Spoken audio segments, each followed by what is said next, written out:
2-3 முறை என்னை கூலிப்படை வைத்து என்னை கொலை செய்ய முயற்சித்தார். இன்று காலை 10:30 மணி அளவில் டிஜிபி அலுவலகத்துக்கு வந்த என்னை விடுதலை சிறுத்தை சேர்ந்த கூலிப்படை ஒரு 8 பேர் கொண்ட கூலிப்படை திருமாவளவன் தூண்டுதலின் பெயரில் என் மீது தாக்குதல் நடத்தினார்கள். தொடர்ந்து திருமாவளவனை எப்படி நீங்கள் விமர்சிக்கலாம் என்று ஒரு கேள்வியை கேட்கிறார்கள். திருமாவளவன் அவர்கள் இந்த பறையர் சமூகத்தை வைத்து சீட் ஷேரிங் செய்து சீட்டு வாங்கி அந்த சீட்டை ஒரு பாய் கொடுப்பாரு, மற்ற சாதிகாரங்களுக்கு கொடுப்பாரு, பறையர்களுக்கு வெறும் லாலிபாப்பை கொடுப்பாரு. இதெல்லாம் கேட்பதற்கு ஒரு இயக்கம் இங்கே இருக்கிறதுன்னு நாங்க கேட்கிறோம்.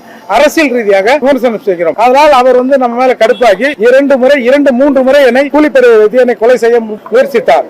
நான் அது சம்பந்தமாக 2 முறை டிஜிபி அலுவலகத்தில் எழுத்துப்பூர்வமாகவும் ஒரு சிடி ஆதாரத்தோடு புகார் கொடுத்திருக்கிறேன். காவல்துறை என்ன சொல்லணும், ஒவ்வொரு தடவை புகார் கொடுக்க போதும் கொஞ்சம் நிலைமை மோசமா இருக்கு, நான் கொஞ்சம் பர்சனலா சொல்றேன், கொஞ்சம் நிலைமை கொஞ்சம் மோசமா இருக்கு, கொஞ்சம் பார்த்து இருந்துங்க அப்படின்னு காவல்துறை சொல்லுது. இதை சொல்லுவதற்கு காவல்துறை தான் வெட்கப்படணும். ஒரு நிலைமை ஒருத்தனுக்கு மோசமா இருக்குதா, ஒருத்தனை கொலை பண்ண போறதா முயற்சி பண்றாங்களா, உங்களை வெளியே வந்தா கொலை பண்ணுவாங்க, அதனால வீட்டுக்குள்ளேயே இருங்க அப்படின்னு சொல்லுது நம்ம காவல்துறை. இப்படி எல்லாம் நடக்கிறதாலதான் இது அரசுக்கும் காவல்துறைக்கும் தெரிந்தே என் மீது ஒரு தாக்குதல் நடைபெற்றிருக்கிறது. நேரடியாக திமுக இந்த தாக்குதல் இறங்க முடியாது என்பதால் அந்த கூலிப்படை திமுக கூட்டணி என்ற பெயரில் இருக்கிற கூலிப்படைகளில் முதன்மை கூலிப்படையான விசிகாவை வைத்து என் மீது தாக்குதல் நடத்தி இருக்கிறார்கள்.